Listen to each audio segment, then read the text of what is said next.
Hello दोस्तों, kidney की बीमारी के पेशेंट्स में एसिडोसिस होना यानी ब्लड में एसिड कंटेंट बढ़ जाना या हाइड्रोजन आयंस का बढ़ जाना एक इम्पॉर्टेंट समस्या होती है।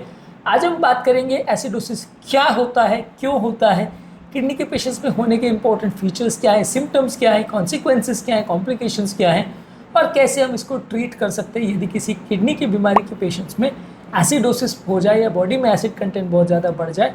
ये पेट की एसिडिटी की बात नहीं हो रही है, यहाँ पे पेट की एसिडिटी अलग चीज़ है, यहाँ बॉडी की एसिडिटी की बात हो रही है, बॉडी में एसिडोसिस की बात हो रही है, जो कि ज़्यादातर ख़राब किडनी वाले पेशेंट्स में काफ़ी देखने को मिलता है और इम्पोर्टेंट समस्या बन जाता है। ये सारी चीज़ों पर आज हम डिस्कशन करेंगे, इसलिए वीडियो को एंड तक देखिएगा। टॉपिक पर जाने से पहले जो लोग हमारे चैनल पर नए हैं उन्हें रिक्वेस्ट करूँगा कि चैनल को सब्सक्राइब करें, वीडियोज़ को लाइक करें, शेयर करें, फॉलो करें, कमेंट करें, पूरा देखिएगा। चलिए शुरू करते हैं इंपॉर्टेंट वीडियो।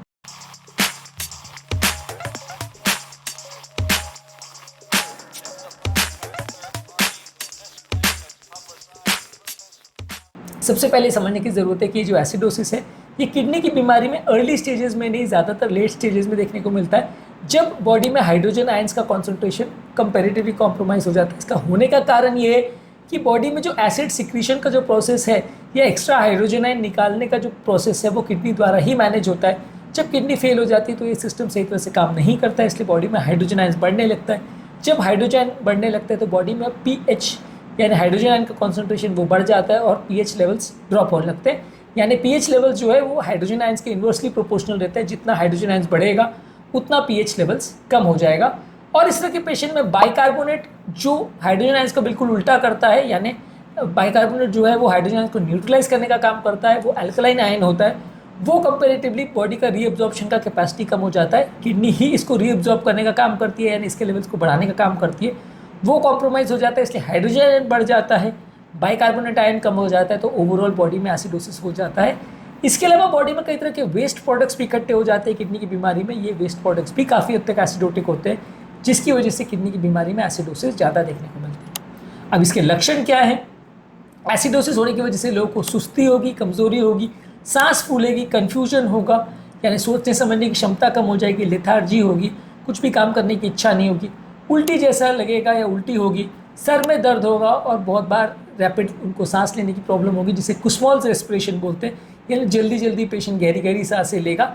ये सीवियर केसेस में देखने को मिलता है। तो ये इंपॉर्टेंट साइंस है एसिडोसिस के। अभी एसिडोसिस की समस्या के कॉम्प्लिकेशंस क्या हैं? एसिडोसिस की वजह से हड्डियाँ कमज़ोर हो जाती है, क्योंकि एसिडोसिस की वजह से हड्डियों में जो मौजूद कैल्शियम आयंस है वो निकलने लगता है, जिसकी वजह से हड्डियों में कैल्शियम की कमी हो जाती है और हड्डियाँ कच्ची हो जाती हैं। इसके अलावा मसल्स का ब्रेकडाउन होने लगता है और मसल्स में वीकनेस डेवलप हो जाती है।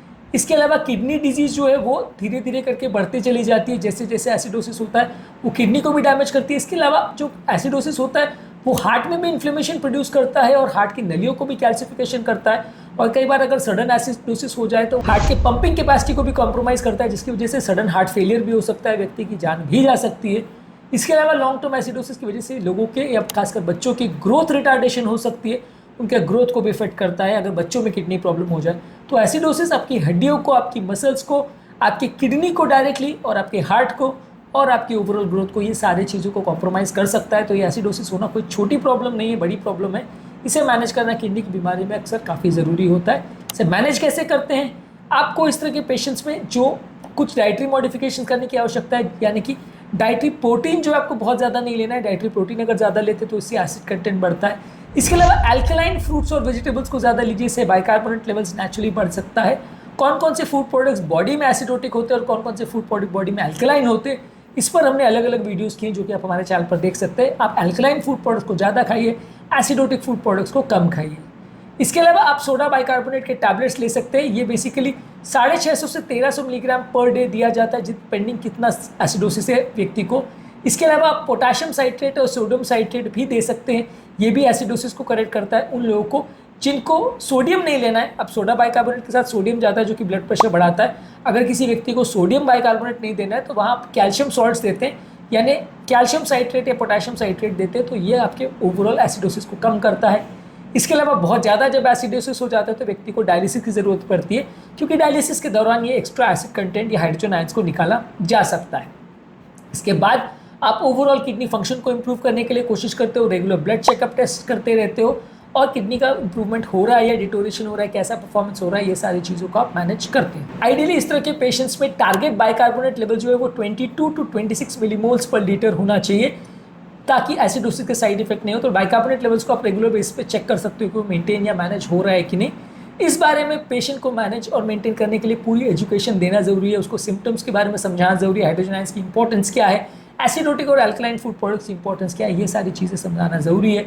ये सारी चीज़ें लॉन्ग टर्म मैनेजमेंट में उसकी काफ़ी मदद करती है। यदि किसी व्यक्ति को अगर एसिडोसिस है तो एग्जाम्पल से आपको समझाऊंगा कि इसको कैसे मैनेज करना है। डाइट में आप उसको बोलिए कि दिन भर में प्रोटीन 1 ग्राम पर केजी बॉडी वेट से कम करे, यानी कि लगभग 0.8 टू 1 ग्राम पर केजी बॉडी वेट वो प्रोटीन लेता रहे। इसके अलावा वो अपने फ्रूट्स और वेजिटेबल्स को बढ़ाए जो कि नेचुरल बाइकार्बोनेट के सोर्सेज होते हैं। इसके अलावा आप 650 मिलीग्राम्स का सोडा बाइकार्बोनेट का टैबलेट उसको 2 से 3 बार खिलाने को बोलोगे और उसके बाद उसका बाइकार्बोनेट लेवल्स को 2 हफ्ते या 4 हफ्ते के बाद रीटेस्ट करोगे देखने के लिए कि ठीक है कि नहीं। यदि बाइकार्बोनेट किडनी फंक्शन और ओवरऑल है ठीक है तो इसी डोज पे आप कंटिन्यू करोगे। यदि बाइकार्बोनेट लेवल्स ठीक आ गया तो आप डोज को कम या बंद भी कर सकते हैं। यदि एसिडोसिस वर्सन कर रहा है या बाइकार्बोनेट लेवल्स ड्रॉप हो रहे हैं या मैनेज नहीं हो रहा है तो आप उसका डोज बढ़ा सकते हैं या पेशेंट को डायलिसिस के लिए भेज सकते हैं। तो ये बेसिकली किसी व्यक्ति को अगर एसिडोसिस है तो मैनेज करने का एक स्टैंडर्ड तरीका है। आज के टॉपिक में हमने बात करी कि यदि किसी व्यक्ति को किडनी का प्रॉब्लम है तो उसमें एसिडोसिस क्यों होता है, इसकी क्या इंपॉर्टेंस है, क्या इसके कारण है, क्या इसके कॉम्प्लिकेशंस है और कैसे हम इसको मैनेज करते हैं, ये सारी चीज़ों पर हमने बात करी। उम्मीद करूँगा कि आज के टॉपिक में कुछ नया जानने को मिला होगा। जो लोग हमारे चैनल पर नए हैं उन्हें रिक्वेस्ट करूँगा कि चैनल को सब्सक्राइब करें, वीडियोज़ को लाइक करें, शेयर करें, फॉलो करें, कमेंट करें, पूरा देखें। Thank you.